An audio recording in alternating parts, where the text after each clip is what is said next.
વડોદરા ગ્રામ્ય એલસીબીએ ડભોઈના કુંઠેલા ગામે જુગારધામ પર દરોડા પાડી 4 આરોપીને ઝડપી ₹2.26 લાખનો મુદ્દામાલ જપ્ત કર્યો છે।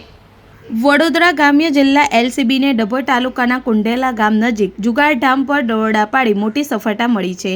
પેટ્રોલિંગ દરમિયાન મળેલી બાતમીના આધારે એલસીબીની ટીમે કુંઢેલા રેલવે સ્ટેશન પાછળ આવેલ ખુલ્લી જગ્યાએ દરોડા પાડતા કેટલાક શખ્સો મોબાઈલના ટોર્ચના અજવાળે પટ્ટા વડે હાર જીતનો જુગાર રમતા ઝડપાઈ ગયા હતા। પોલીસને સ્થળ પરથી નવાઝ હસન પટેલ, હથીસિંહ રામસિંહ ગોહિલ, ઇરફાન મકબૂલસિંહ અને જિગ્નેશ પ્રકાશભાઈ પાટીલની ધરપકડ કરી હતી।